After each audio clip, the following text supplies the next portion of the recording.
fiery horse with the speed of light, a cloud of dust, and a hearty hi-yo Silver, the Lone Ranger.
The western part of the United States has known cowboys, trappers, and miners, railroad builders, empire builders, and soldiers.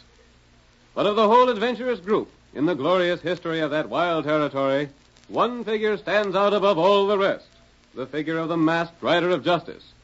The story of his life is the story of daring in dangerous places. His exploits have been told and retold through the generations. And now the Lone Ranger rides again.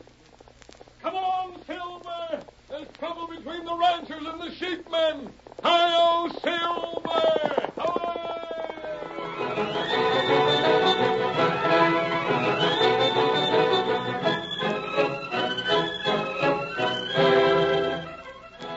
We heard the Lone Ranger call out that the old feud between the raisers of cattle and the raisers of sheep was causing trouble. Maggie Morton was the leader of the group that fed sheep on the range. She was a woman of strong character. She ruled the sheep herders with an iron hand. She kept the ranchers from grasping the entire rangeland for themselves. And it was due to her influence alone that open warfare had not broken out between the two factions. In our opening scene, we find Maggie receiving a guest in her home. He is Pete Prindle, one of the most important cattlemen in the district. I just dropped in to see how you was doing these days, Maggie. You're a doggone fibber, Pete Prindle, and you know it. In the first place, you don't give a hang how I'm doing. You got some other reason for coming here, and whatever it is, my answer's no. Now, hold on, Maggie. Another thing. As far as you're concerned, the name ain't Maggie. The name's Miss Martin. Savvy that? You got the wrong idea, you doggone... That'll do. Good day to you, Prindle. There's the door, and shut it tight behind you. You old fire-eater. You don't give a man a chance to talk to you. Where do you get off telling the cattlemen where to head in? I'll tell you whatever I want to. You being a cattleman now don't no ways make you on the level. Now clear out before I decide to unlimber one of my 6 guns. All right. That's the way you feel about it. You can go ahead and lose your doggone sheep. Reckon if I did, I'd lose them in spite of anything you'd say or do. You'd be tickled pink. All right, then. All right, if that's the way you feel about it. I'll have my sheep and so all my friends in the sheep herding business. And we'll still be selling wool when the last of you ornery cowmen has seen your critters made into hamburger. Now get! All right, then. You wait. Wait nothing. If you hanker to start something, just let me know, and I'll meet you more than halfway. Might be interesting to you to know I'm getting all the sheep herders around here organized, just like your cattlemen. All right. You'll see. And shut that door behind you, and tell that bow-legged sawed-off galoot that's waiting for you that he ain't fetched back the frying pan he borrowed from me a month ago. Reckon it's me she means, Pete. Yeah. What'd you borrow a frying pan from her for? Oh, Pete, Maggie's all right. You just don't savvy her. There's a woman I could marry if she'd have me. Blamed old wildcat. Only reason I wanted to borrow a frying pan from Maggie was to get a chance to talk to her. You're a blame fool, Em Frisbee. Maybe I am a blame fool, but I sure can find a woman that knows how to cook, and Maggie's it. She don't know you're alive. I know. It's downright discouraging. What's more, you send back her frying pan. I don't want you to have no more to do with her, savvy? Oh, now, Pete. I'm counting on you to help me drive her and all the other sheep herders out of this region. See she gets back her frying pan and don't have nothing more to do with her. All right, boss, if them's orders. Them's orders. Concerned sheep herders. Got so none of the cows will drink from the water holes around here. And by the time them sheep's done grazing, they ain't a square meal for a cow. Get up there, come on.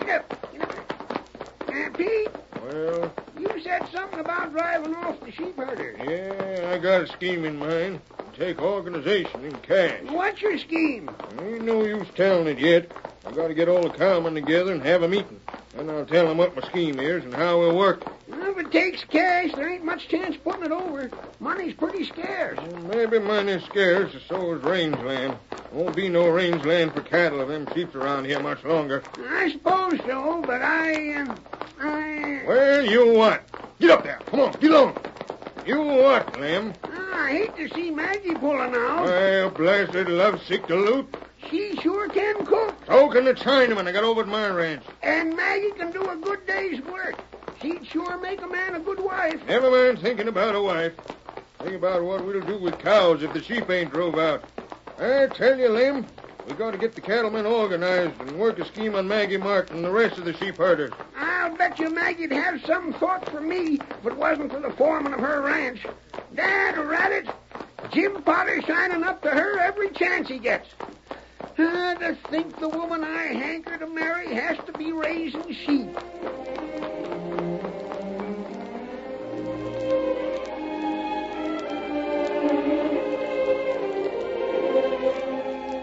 It was evening of the same day when Jim Potter, the foreman of Maggie's sheep ranch, entered the house.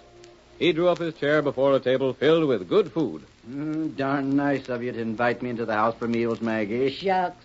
There's satisfaction in cooking up a meal for a good eater. Help yourself to the victuals and get some gravy on 'em and then fall to. I'll talk while you eat. You seen Pete Prindle leaving here this afternoon, didn't you? Yeah, I seen him. What do you want? He didn't get to say. I run him out before he could get to talking. I can't be spiling the disposition of the sheep and letting ornery cowmen around here. Maggie, them cattlemen are scheming something.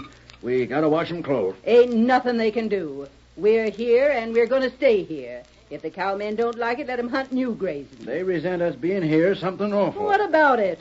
We got our sheepmen organized. They'll all stick together. Yeah, but... But what? Well, the cattlemen are scheming something new. They are. Sure.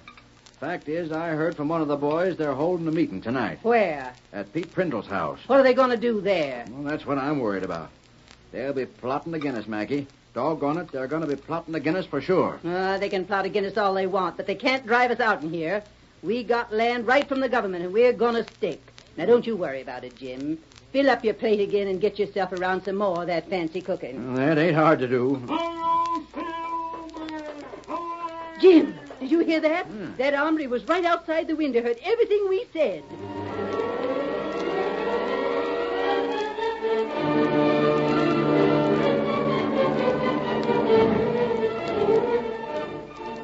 That same evening, Pete Prindle and 20 of the cattlemen in the district held their meeting in Prindle's home. Again, the Lone Ranger, seated astride Silver outside an open window, could hear all that was being said. All right, gents. Quiet down now, will you? Quiet down, gents. Mr. Prindle has something important to say to you boys. Hush up, you hombres. Let's hear what Prindle has to say. Go ahead, Pete. Now, gents, here's the situation. If we aim to survive in this part of the country, we got to get rid of all the sheep. Grass Creek ain't fit for cattle as it is. Cows and sheep can't live together. That's all there is to it. It's a case of get rid of the sheep or move away ourselves. What's your scheme, Pete? We don't want to shove off for new diggings. We ain't a-going to shove off. Now, my scheme will take a heap of money, but it's a sure one. What is it? Let's hear it. We'll buy up all the sheep. Buy 'em? How can we buy 'em? What can we do with them? What do we use for cash? That don't sound like good sense. I wouldn't own a sheep any sooner than I'd own a nest of rattlesnakes. Now, wait. Let me finish my scheme. I got it all mapped out. Them sheep herders figure on selling wool, don't they? Sure, but they... All right, boys. We buy up all that wool. Oh, what'll we do with the wool? Pete, I don't savvy that sort of scheme. We can't get the wool without taking the sheep. We won't be no better off than we are now. No, hold on. I got a friend in the East, and he can find out just what the price of wool is going to be. Whatever it is, we'll see to it that the sheepmen get word it's a whole lot less than that. You savvy? Then we deal with them. Lem Frisbee can get to talk to Maggie Martin and pass the word on to her. What word? What am I going to pass on to her? Now, look. Say, for example, wool's going to be 10 cents a pound this year. Yeah, 10 cents a pound. Then what? I'll find out that from my friend in the East before Maggie Martin does. When she hears what the price of wool's to be, she don't get the word straight. She'll hear it's maybe 6 cents a pound. Then what? Then, Lem, is when you call on her. We'll make a deal with her and all the other sheep herders to buy wool. All they got of it. It may be 8 cents a pound. All we'll have to pay is about half a cent a pound cash down, then we'll sell it again and make a profit. 2 cents a pound cash profit for all the wool in this part of the country? Ginger, that'll count up. You can't make money no easier. And then when Maggie Martin sees what we done, she won't never speak to me again. You keep her trap shut, Lem. Listen to what we're going to do. Never mind your romancing with Maggie Martin. I ain't through with my scheme yet. There better be more to it, Pete. It still don't drive the sheep out of here. No, of course it don't. But when the sheep herders find that we're buying their wool at 8 cents a pound, when they can sell it at a market price of 10, what do you suppose they'll do? I don't know. What will they do? They'll be doggone glad if we let them out of the deal so they can get the higher price, won't they? Sure. All right, then. We'll let them sell the wool for the market price if they agree to pull stakes and hunt for new fields for grazing. By Ginger, Pete, that sure is slick. For the extra 2 cents they make, they'll move to new fields and be doggone glad to do it. And maybe Maggie Martin won't even know there was a scheme afoot. Maybe I can still shine up to her. Lem, you can make her think it's your influence with the cattlemen that helped her and her friends out in the bad bargain they made. Slickest scheme I ever heard of. We ain't out a cent, you see. We get back what we pay for the options. We get rid of the sheep herders. We keep the country for ourselves. Now, if any of you gents ain't for the scheme, say so now. If you are, just let me know how much cash you can raise. I got to get ready to buy them options. We tried everything else to get rid of them sheep, but nothing's ever drove them off. Cash will do it. Your scheme can't fail. And if I do say so myself, it's the best darn scheme I ever had.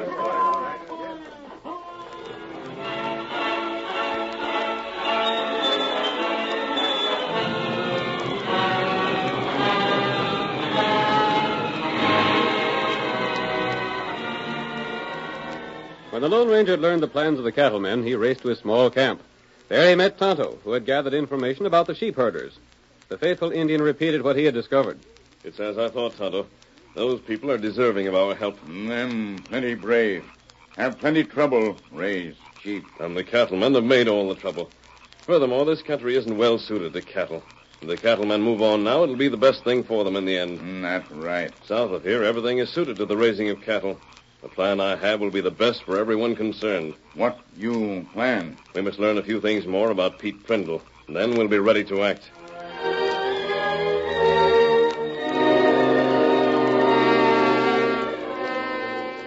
The curtain falls on the first act of tonight's Lone Ranger drama. Before the next exciting scenes, please permit us to pause for just a few moments.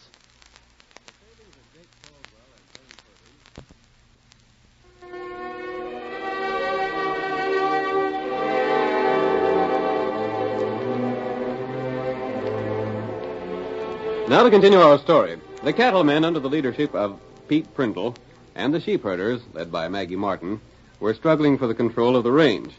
Prindle suggested to his associates that through a trick, they buy all the wool in the territory for a price under its market value. Then when Maggie learned the wool's real worth, they proposed to allow her to get the extra profit in exchange for a promise to move the sheep to another district. The Lone Ranger, however, knew that the range was better fitted for sheep than cattle, and decided to aid the sheep herders. Our next scene takes place several weeks later. Maggie was in the kitchen of her home when Jim Potter entered with a visitor, Lem Frisbee. What's this I hear about you and your no-account cattle-raising friends getting organized, Lem? Do you know what the boys are aiming to do for you sheep herders? Buy the wool you got this year. Buy it? You gone loco? What did you critters want with wool? Well, we figured on trying to make a little money on wool, that's all. You see, Maggie, Pete Prindle figured you'd be learning the market price on wool inside the next week or so. Then maybe you'd just as soon deal with him as ship east. What's he think of paying? Oh, couldn't say. Reckon about the market price? If he's willing to pay my price for it, he can have it. Ain't no reason why we shouldn't deal with cattlemen. Their money's as good as any other. I reckon what you decide about selling the wool will be all right with the rest of the sheep raisers, won't it, Maggie? I've always done all their thinking for 'em, like as not always will. That's why I'm head of the Sheep Growers Association. That's what we sort of figured. Now, as soon as you get the price of wool, we can deal with you. Save you all the trouble of shipping it. Take it right off in your hands. When I get the price, I'll let you know. Now you set yourself down there and start eating. I suppose you come here hankering for food. Well, you better do it justice, or I'll take it as an insult to my cooking.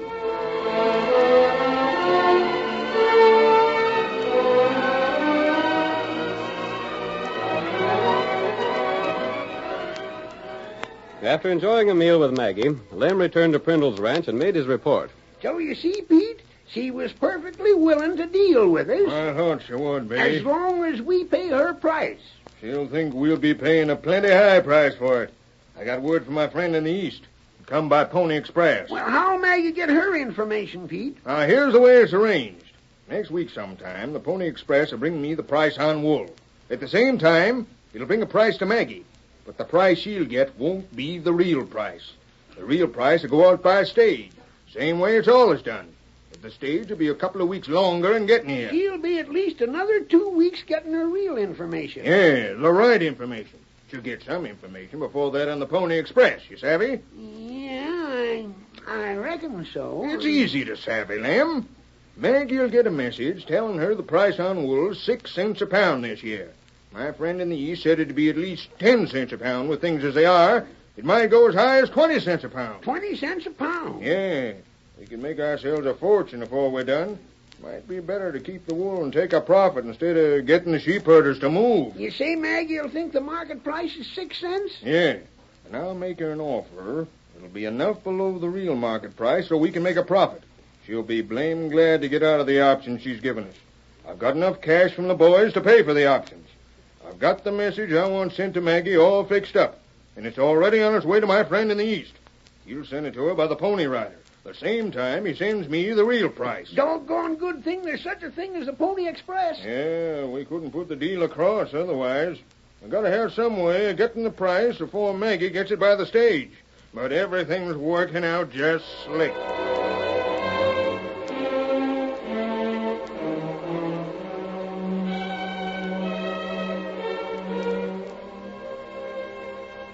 Tonto was hidden nearby during the conversation between Prindle and Lem. He repeated what he'd learned to the Lone Ranger, and the masked man waited near the Pony Express station for several days. Then at last, one of the pony riders brought his horse to a rearing halt and tossed out 2 letters.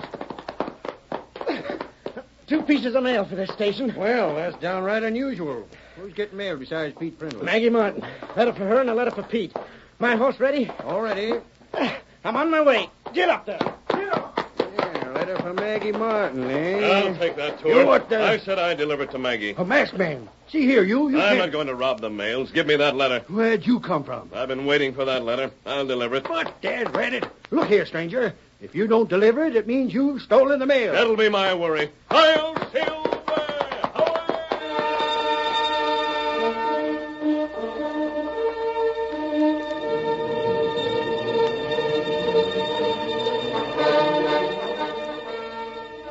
The Lone Ranger, mounted on Silver, thundered away from the station. Halfway to Maggie's home, he met Tonto and gave the faithful Indian a letter he had already prepared to substitute for the one brought by Pony Express. Take this letter, Tonto, and deliver it as soon as possible. Tonto do. I have another letter here. I'll take this one to Pete Prindle. That letter, you write? Yes. Maggie won't notice the postmark on her letter, but Prindle will notice it on his. He'll see that there's been a substitution unless I handle it just right. What you do? I'll let him open his letter, and before he has a chance to read it, I'll try to act. Get that delivered to Maggie, Tonto, and we'll meet later in camp. Hi-yo, Get him up, Silver! Silver!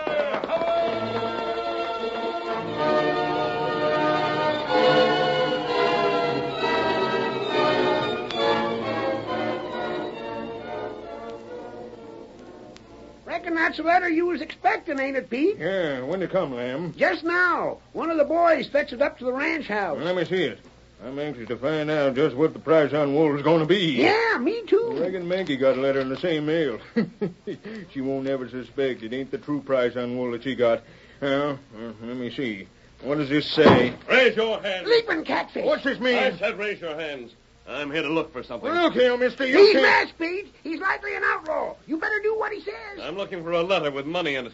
Perhaps this is it. You're wrong there, mister. Looks like you got the wrong tip there. There ain't no money in that. I'll see. You don't expect to get away with robbery in broad daylight like this, do you, mister? Yes, I do. This isn't what I want. I told you it The wasn't. price on wool. You're welcome to that. Stand right where you are now. I'm leaving. I must have the wrong ranch house. I reckon you have, mister.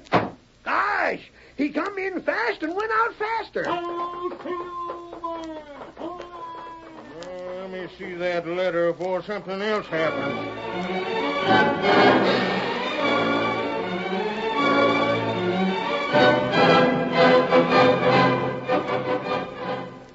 When the Lone Ranger left Prindle's house, he took with him the letter originally addressed to the cattleman, and left behind one prepared by himself.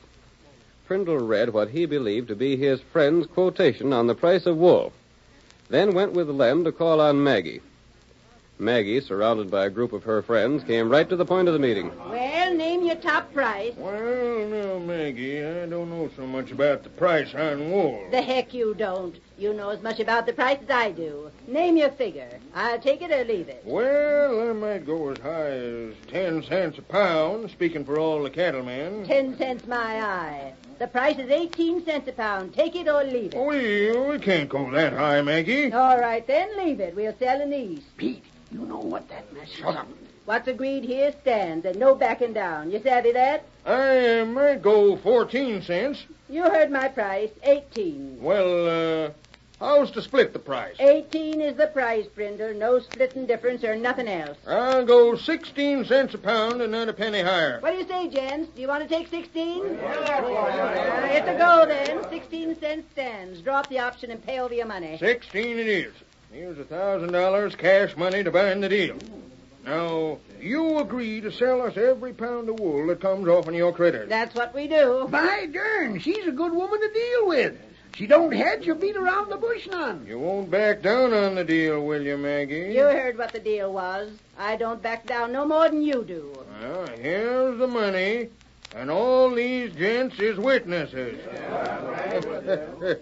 And now then, Maggie, here's the bad news for you. What do you mean, bad news? You sold your wool at 16 cents a pound, and it's selling at 20 cents a pound on the market. 20 cents a pound? Why, you're plumb loco. I got a letter today saying the market price was 15 cents a pound. Yeah, you got a letter, but it ain't the right letter. The real price is 20 cents a pound. And you gotta stand by your deal. You got a lot of witnesses here. If you back down, you know what it'll mean. You ornery coyote. That letter you got wasn't genuine at all. They told me the price was 15. Yeah, but the real price is 20. Now then, if you and your friends want to get out of the bargain and make the extra 4 cents a pound by selling in the east, we cattlemen will let you do it if you promise to move out in this part of the country. Just one moment. Leaping snakes, Pete. There's that masked man. Where'd you come from? Just one moment. I have the letter here that came to you, Prindle. I took it when I called at your home and substituted the letter you have.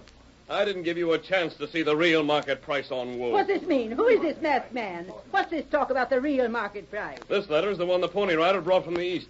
The price on wool is 12 cents a pound. But my letter says... Prindle, you know there were false letters sent, and you know that I changed them. Maggie told you her letter said the price would be 15 cents a pound. And you know very well the price that was sent to her was 6 cents a pound. Great Scott, that's right. Maggie, let me see your letter. Oh, here it is. Here it is, right here. The letters were switched around. You figured on swindling her.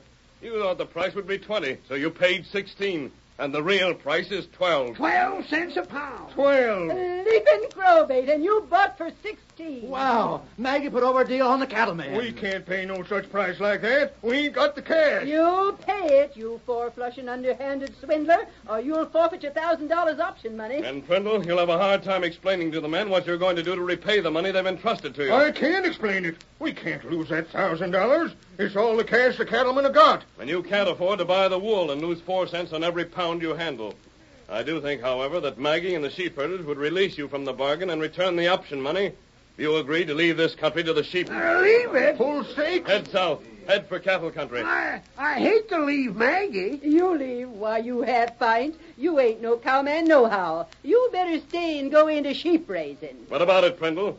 Do you persuade the cattlemen to leave, or will you stay here and go broke? I might have got the best of Maggie Martin. But I had a hunch who you was when I heard you call your horse Silver. What are you going to do? Well, when I tell the cattlemen the Lone Ranger's agin us, I reckon there won't be no choice. Tell the cattlemen I'm for them 100%, and they'll go into cattle country. Hi-yo,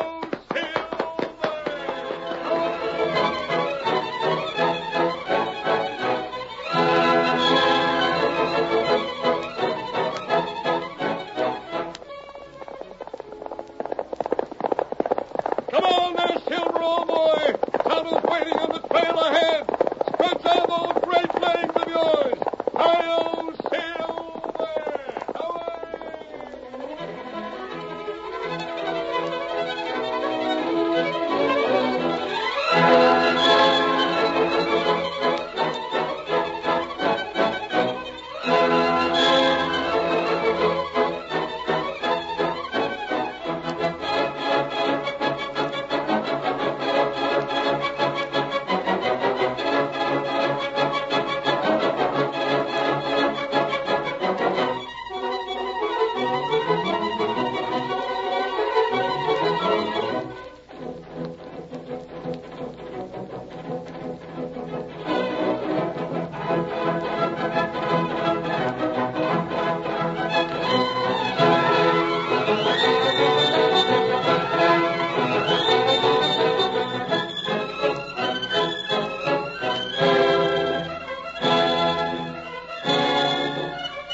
The story you have just heard is a copyrighted feature of the Lone Ranger, Incorporated.